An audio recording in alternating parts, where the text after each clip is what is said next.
سبحانك لا علم لنا إلا ما علمتنا إنك أنت العليم الحكيم رب اشرح لي صدري ويسر لي أمري واحلل عقدة من لساني يفقه قولي رب زدني علما رب يسر ولا تعسر وتمم بالخير أعوذ بالله من الشيطان الرجيم بسم الله الرحمن الرحيم الحمد لله رب العالمين الرحمن الرحيم مالك يوم الدين إياك نعبد وإياك نستعين اهدنا الصراط المستقيم صراط الذين أنعمت عليهم غير المغضوب عليهم ولا الضالين. سورة الفاتحة مقصد العبادة لله وحده، چې عبادت اجزاء او اقسام دا به خالص د پاره د یو الله کیږي، بل چاله به نه کیږي. داوه د سورت آیت نمبر 4 ایاک نعبدو. تقسیم د سورت 3 حصوں کی تقسیم دے. اوله حصہ رنبنی 3 آیتونه په اوله حصہ کې حقوق افعال یا صفات د الله بیانوي. لله رب رحمان رحیم مالک، دا 15 اوصاف د الله ذکر کوي. دویمه حصہ آیت 4 په دویمه حصہ کې حق د الله بیانوي ایاک نعبدو سره، او حق د بنده ایاک نستعین سره.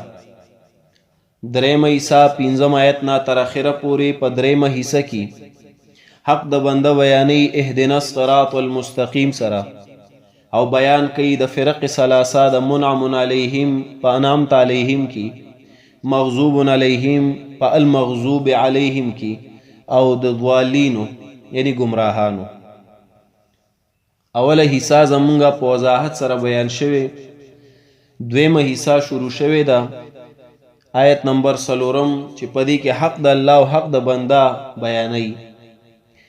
د دې حصے د رستو سره ربطونه منگ بیان کړي، پدې کې څه قواعد هغه منگ بیان کړي دي، او د دې آیت حیثیت سو هغه منگ بیان کړي. پرونی سبق کې ایاک نعبدو پدې باندې منگ وضاحت شروع کړو. ما تاسو ته ویلو چې دلته به منگ په عبادت باندې بیان کوو. د عبادت به منگ اول تعریف ذکر کوو چې هغه منگ پرونی سبق کې ذکر کړي دي. نو تعریف د عبادت هغه تاسو ته بیان شوی پرونی سبق کې. اوس نننی سبق کې منګه اقسام د عبادت بیانو چې عبادت اقسام سور دي. څنګه چې منګه پرونو وی اجزا د عبادت 3 دي، یو حب الهی، یو خوف الهی، او یو رجاء الهی. یعنی مینا د خدای توب، یره د خدای توب، او تمه د خدای توب. دا به خالص لله وی لا لغیره، غیر د پاره بنی. نو همداسې اقسام د عبادت هم 3 دي. څنګه چې اجزا 3 دا شان اقسام هم 3 دي. قسم اول العبادة بالقلب او باللسان. بالقلب دا صرف بالقلب راځي، باللسان نه. قسم اول دی العبادة بالقلب، عبادت بالقلب پزړه سره. قسم دویم قسم العبادة باللسان، په ژبه باندې عبادت. او دریم نمبر دی قسم سوم العبادة بالجوارح. جوارح اندامونو ته وي، اعضاء ته وي. نو العبادة بالجوارح، عبادت په اندامونو په اعضاء سره. دا 3 اقسام دي د عبادت. په دې هر یو قسم باندې بلک شان وضاحت کوو. نو اول پدې کې موږ بیانو اول قسم العبادة بالقلب، عبادت بالقلب پزړه سره. ګوره چې موږ نیت کوو، قصد کوو په هر یو فعل کې، په هر یو کار کې، په هر یو امر کې چې الله موږ ته کړي، نو هغه به خالص لله وي، دا به غیر د پاره نه وي. ځکه دا نیت او قصد کول د الله د رضا د پاره دا هم څه شی دی؟ عبادت دی. او د نیت او د قصد تعلق دا د زړه سره وي نو دا هم یو عبادت بالقلب دی چې نیت یا قصد دا به خالص لله وي لا لغیره، غیر د پاره به نه وي. لکه دې د پاره یو صورت تاسو ګورئ، اسی خو آیتونه پی ډیر دي خو به طور نمونه یو آیت تاسو ته ښیم. سورة البقره 2 نمبر سورت آیت نمبر 112. بلا من اسلم وجهه لله، من اسلم چا چې غاړه کې خودو وجهه غاړه خپل لله خاص د پاره د الله. نو یو وجه دلته ذکر کوي د ولی کېدو چې یو تن ولی کېږي کله د الله دوست کله جوړیږي. اسلم وجهه لله چې غاړه کې دی غاړه خپل لله خاص د پاره د الله، یعنی خپل قصد نیت اراده دا صرف د الله د پاره ساتي غیر د پاره نه وي. نو دام یو قسم عبادت دی بالقلب چې قصد او نیت دا به صرف د الله د پاره وي. پدې کې یو بل خوف، حب، رجا، درې اجزا د دې تعلق هم د زړه سره دی. کاغه حب دی، کاغه خوف دی، کاغه رجا ده، یعنی کاغه مینا ده، یره ده، تمه ده. دام چا د پاره ده؟ صرف د الله رب کریم د پاره، بل چا د پاره نشتا. دام تعلق د زړه سره دی. نو دام العبادت بالقلب دی چې هغه حب دی، هغه خوف یا هغه رجا ده. سورۃ بنی اسرائیل وګورئ، ابل رزم ما تاسو ته بیان کړو، آیت نمبر 55 سورت د سورۃ بنی اسرائیل چې پدې کې دا دریوانه اجزای ذکر کړي خاص د پاره د الله. اولئک الذین يدعون يبتغون الى ربهم الوسيله ايهم اقرب. دا حب الهی دی چې دی الله ته ځان نږدې کوي.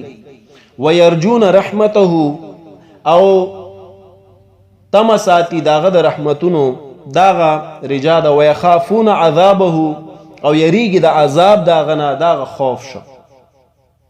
نو ګوره دلته سوی الى ربهم، رب د پاره با مینا کوي.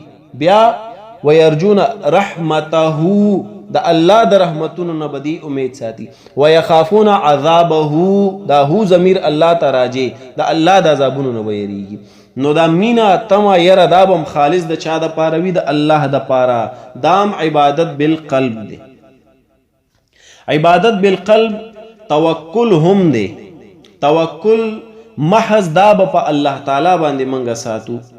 دې د پاره یو آیت وګورئ، سورۃ الملک. سورۃ الملک 28 نمبر سورت دی، د 9 سپاره اول سورت، او د دې آیت دی 9 سیکنڈ لاسٹ آیت. قل هو الرحمن، او یا هغه رحمان، هغه مهربان بادشاہ. آمنا به، منگ ایمان راوړی پاغه. وعلیه توکلنا، او منگا پاغه باندې ځان سپارلې دی. نو دا توکل تعلق دا د زړه سره وي، د قلب سره وي. دی وجدا بم صرف د چا د پاره وي؟ د الله د پاره. توکل بم منګه صرف پچا باندې کو؟ په الله باندې. نور آیتونه مشته دا یو ډیر دی، خو په توکل لږ ځان پوي کې توکل وای ستا. توکل دی ته وای اسباب مې استعمالوا او په الله ځان وسپاره نه. توکل داسي وي چې اسباب استعمال کی او بیا په الله ځان وسپاري. لکه واقعه د حضرت عمر رضی الله تعالی عنہ، وی ان عمر ابن الخطاب رضی الله تعالی عنہ لقی ناسا من اهل اليمن. وی عمر ابن خطاب ملاقات کو خلق سره چاغه د یمن نو. نو فقال وی من انتم تاسو سوکي؟ قالوا وی لغوی نحن المتوکلون، منګه توکل کوونکیو په الله باندې، کار مارې نه کولو، تش خوراک تناستو. نو فقال وی بل انتم، نه بلکې تاسو المتاکلون، خوراکیانی، تاسو توکل والا نی، کار نه کوي او خوراک تناست دي، دا خوراکیان دي. عمر فاروق ورته وی. بیا ورته وی توکل دا دی چې ته په ځمکه کې تخم واچې او یتوکل علی الله، بیا په الله باندې توکل وکړي چې دا به اوس الله تعالی د دین یو تیغ راوباسي. دا نه چې ته ځمکې ته کینې تخم دې نه اچولې ځمکې ته وناستې چې اوس به الله تعالی مالا ونه راوباسي د سیوانو او د کجورو. نو عمر فاروق وی توکل دا دی چې اول تخم په ځمکه کې واچوه، بیا یې الله ته وسپاره، اوس که الله هغې نه تیغ راوباسي او که نه د الله خوښه، دې ته توکل وی. د امام مالک رحمت الله علیه یو واقع ده چې یو تن حج ته روانو، نو امام مالک لراغلی دی، وی جیزه حج ته ځم تاسو سره ملاقات کوم. وی ښه حج ته خو ځي، سفر خرچه خو به در سره وي. وی نه جي په الله مې توکل کړی دی. وی ښه څنګه توکل؟ وی داسې چې قافلې والو سره روان یم. وی ښه دا وی تا توکل علی الله نه دی کړی، دا ستا توکل په قافلې باندې دی، تا قافله کې ځان شامل کړی دی او په الله دې توکل کړی دی. نو توکل یاد ساتئ، دا نوی توکل چې ته ووې زه اسباب نه استعمالوم او په الله مې توکل دی. نه، توکل دا به کله کې چې اول اسباب استعمال کی او بیا الله تعالی ته خپل کار وسپاري. بعض احباب به تاسو لیدلي وی منګه د الله په لاره کې وځو او بس کور منګه الله ته پریدو. د الله بنده کور د پاره نفقی ضرورت وي، خرچی ضرورت وي، نو په خپله خو وځي یو ځای بل ځای ګرځي او دغه اکرام مسلمین وخی خیټه ډکې او کور کې ښځه او بچي هغوی ما الله ته پرېښې، په الله مې توکل کړی، بالکل 1,00,000 روپۍ ورته پرېږده، بیا وایه توکل مې کړی دی په الله. نو اسباب دې نه دی استعمال کړی په الله توکل کې. دا په دې ځان پوه کوي توکل دغه نه وي، اسباب به استعمالې، واده به یو تن کوي بچي به کېږي. دا خو نه چې واده مې نه دی کړی خدای دې بچی راکړي، د کوم ځای نه درله درکړي. نو دا توکل په الله باندې دا هم عبادت بالقلب دی، دا به محض د الله دپاره وي.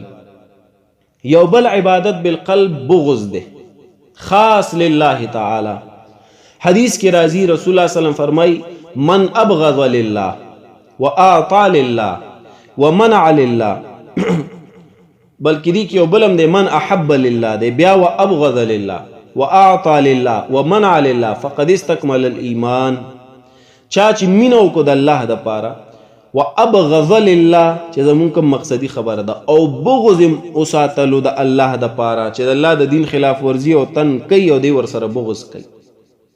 بیا واعطى لله او چاله سور کو د الله دپاره، ومنع لله او منع وکړو د الله دپاره، یو تن د غلط کار نه منع که، فقد استکمل الایمان نو دې سړي ایمان مکمل که. نو بغض د الله دپاره ساتل دا ستا د ایمان د تکمیل دپاره لوی سبب دی، ستا ایمان په دې سره مکمل کیږي. او د بغض تعلق هم د قلب سره دی. نو دام کم یو عبادت شه عبادت بالقلب، دا به هم د چا دپاره کوئ صرف او صرف د الله دپاره، بل چا دپاره به نه وي. دین علاوه تصدیق بالقلب د زړه نه د قرآن یا د حدیث د پیغمبر یا د روز محشر تصدیق کول.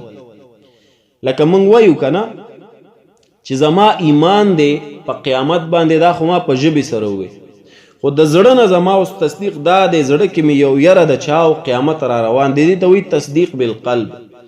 نو د هر یو امر د الله تصدیق بالقلب کول دا هم عبادت دی بالقلب.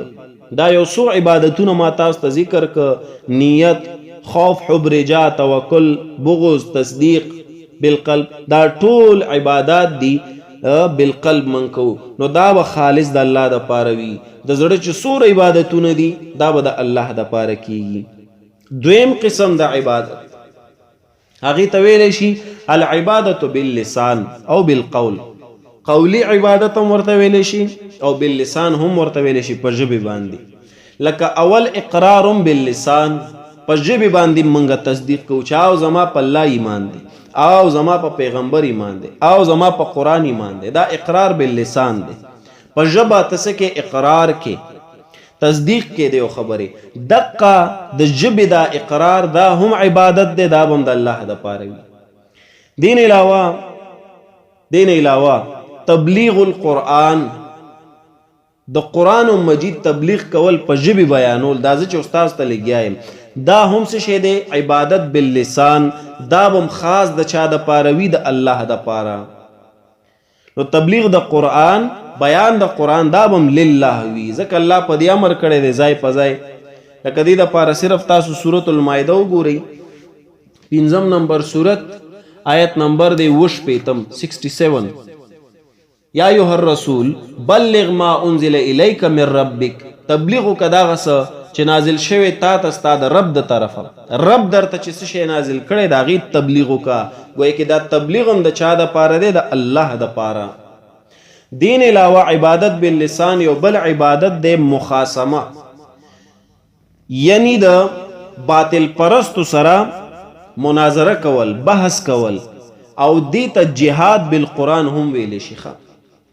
دا هم یو ډیر لوی عبادت دی چې ته د مبتدینو سره، ته د مشرکانو سره د الله د دین د پاره سکه مخاصمه، یعنی هغې سره ته بحث مباحثه کې. دا هم یو عبادت دی، دا هم د الله د پاره وي، دا به د دنیا د پاره نه وي. لکه دې د پاره تاسو وګورئ سورة الفرقان 15 نمبر سورت، سورة الفرقان 15 نمبر سورت 25 سورت دی، آیت دی 52. فلا تطع الکافرین، نو ممنه د کافرانو د منکرینو، وجاهدهم، او جهاد وکړه د دوی سره، به په دې قرآن باندې جهادن کبیره، جهاد ډیر لوی.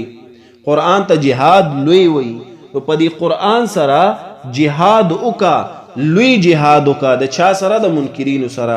دا مس یو عبادت دی باللسان، په ژبې. دین علاوه عبادت باللسان، ذکر اذکار منګه کو، لکه مونږه استغفار وایو، استغفر الله، مونږه وایو الحمدلله، سبحان الله، الله اکبر، لا اله الا الله. دا تمام عبادات باللسان، دا بم چا د پاره وي؟ د یو الله د پاره. دا دو قسمونه شو د عبادت، یو عبادت بالقلب، دویم عبادت باللسان. اوس دریم قسم دی العبادت بالجوارح، عبادت په اندامونو سره، په اعضاو سره، په لاس خپو سره، په غوږونو سره، سترګو سره، دارنګ نور د جسم چې څور اعضا استعمالیږي، دا تمام اعضا چې په دې ته عبادت کې دي ته سوی عبادت بالجوارح. نو العبادت بالجوارح دا بم صرف او صرف د چا د پاره وي؟ د الله د پاره. په دې کې یاد ساته دو قسمونه دي، یو د جسمانی عبادتونه چې ته جسمانی عبادتونه کې دام صرف او صرف چا د پاره دی؟ الله د پاره. لکه الصلات، منځ کول، صوم، روزی نیول، حج وغیرہ، جهاد بالسیف کول، او توري سره جهاد کول، دا ټول د بدن سره تعلق دی. دا تمام عبادت دی. دین علاوه چې سور دی چې ستا غوږونه پکې استعمالیږي، لکه تاسو زما دا درس اورئ، دا ستاسو عبادت دی بالجوارح. تاسو خپل قرآن مجید ته ګورئ، لیکل که څوک کوي، په لاس لګیا دی، دا د عبادت بالجوارح. ګوره ځان په دې پوه کوئ، که تاسو تش اورئ نو دا ستاسو د غوږونو عبادت دی، او که تاسو ګورئ ورته لیکل کوئ، قرآن ته ګورئ، دا ستاسو د سترګو عبادت هم شو. او که ورسره لیکل هم کوئ، د لاس عبادت هم شو. نو که یو تنې اوري دا غوره دی، که لیکي او ګوري ورته دا غوره. نو ځان له عبادتونه کوئ ښه، او قرآن بیا دا ډیر لوی عبادت دی. نو یو جسمانی شمون سره، دویم په عبادت بالجوارح کې مالی عبادت هم راځي، ځکه مال هم مونږ سکو په لاس لګو، ګټو په لاس لګو. دې کې زکات راځي، فرضي زکات، دې کې صدقات راځي، نور صدقې، لکه فطرانه شو، صدقه الفطر شو، یا نور هم داسې مونږه د الله په نوم منښت نظر و نیاز کو. دې کې قربانی هم راځي چې لوی اختر کې مون قربانیانی کو. دې کې نور نفلی چې سوره صدقات دی هغه هم راځي. نو دا تمام جسمانی او مالی عبادات دا بم چا د پاره وي؟ خاص د پاره د الله. دې د پاره یو سورت وګورئ، سورة الانعام 6 نمبر سورت، آیت نمبر دی 162. سورة الانعام 6 سورت، آیت 162، چې په دې کې اقرار د دې خبرې شته چې تمام عبادات بدنی، مالی، ژوند، مرګ دا به الله د پاره وي. قل ان صلاتي، او یقینا صلاتی منزما یعنی عبادات بدنی زما. دغه صورت مکی دی، مکه کی منځ نو مراد عبادات بدنی دی. و نسکی او قربانی زما یعنی عبادات مالی زما.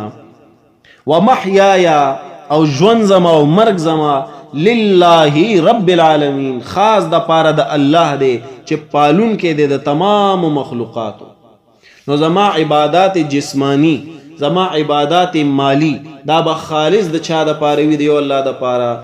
دی له یو بل سورت مو ګورئ، سورت الکوثر سورت نمبر دی 108 او آیتونه ټولو ګوري، 3 آیت دي. انا اعطیناک الکوثر، الله وی ما تعالی لوی خیر درکړی دی قرآن.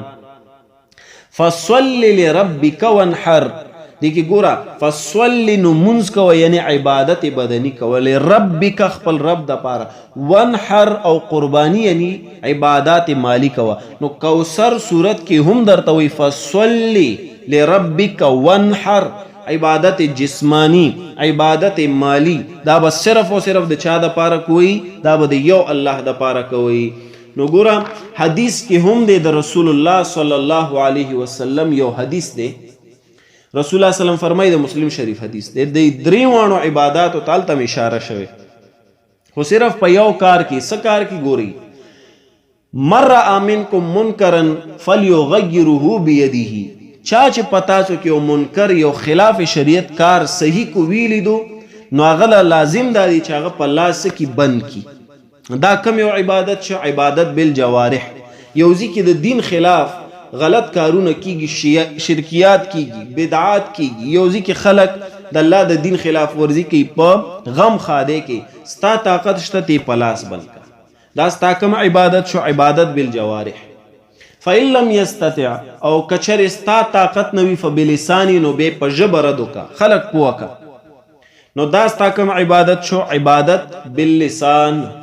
وإن لم يستطع او کستا دا طاقتم نوی فبقلبه، نو پزړه سره سوکا د دې عمل ته زړه کې ورته سپکو ګورا، پزړه کې ورته بد وایا، دا ستا کم عبادت شو، عبادت بالقلب. نو دی حدیث کې ورته اشاره شوی ده. او دا اقسام د عبادت یاد ساته. امام ابن قیم رحمه الله یو لوی عالم تیر شوی دی، د امام ابن تیمیه شاگرد دی. امام ابن قیم رحمت الله علیه داغه کتاب دی تهذیب مدارج السالکین، تهذیب مدارج السالکین. په دې کتاب کې هغه د عبادت دا دریوانه اقسام ذکر کوي.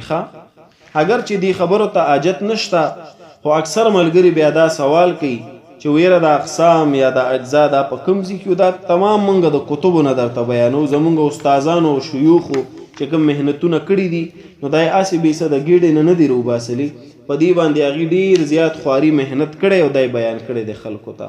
نو مونږ اقسام د عبادت هم بیان که. صحیح شو، دوه خبرې د عبادت په باره کې مونږ بیان کړي.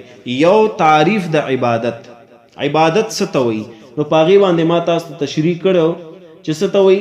غایت التذلل من العبد ونهایت التعظیم للرب، د بنده هغه بالکل انتها د عاجزه او بالکل هغه انتها د تعظیم چې خاص د پاره د لو کې د عبادت. دا تعریف. بل تعریف ما تاسو ته دا کړو چې عبادت مرکب دی د څه شي، د حب الهی، خوف الهی او رجاء الهی. دا دریوانه چې یوځای شي دې ته عبادت وي. دا تعریف مونږ کړو. نو ورپسې اجزا بیا مونږ ذکر کړه، دا دریوانه، او بیا ورپسې مونږ اقسام ذکر کو درې. نو دوه خبرې زمونږ وشوي، تعریف د عبادت او ورسره اقسام د عبادت.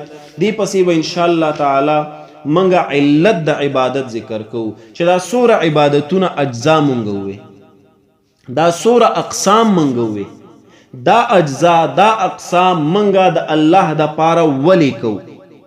نو دی پسې اوس علت د عبادت، چې علت د عبادت څه دی، ولی منګه د عبادت د الله د پاره کوو. نو زه ان شاء الله دا بیا آینده سبق کې وایو. علت پاتې شو او ثمره یا انجام د عبادت. عبادت ولی کو، نو دا به دریم کیټګری کې مونږ وایو علت. او بیا ورپسې که مونږ د عبادتونه کوو الله د پاره، نو د دې ثمره د دې انجام به څه وي. نو انشاءالله په دې دوو خبرو به آینده درس کې مونږ بیان وکړو. نو ایاک نعبدو باندې به زموږ بیان ختم شي، بیا ورپسې ایاک نستعین هم په همدې شکل دی، هغه به انشاءالله زه ووایو. وصلی الله تعالی علی خیر خلق محمد و آله و صحبه اجمعین برحمتک یا ارحم الراحمین.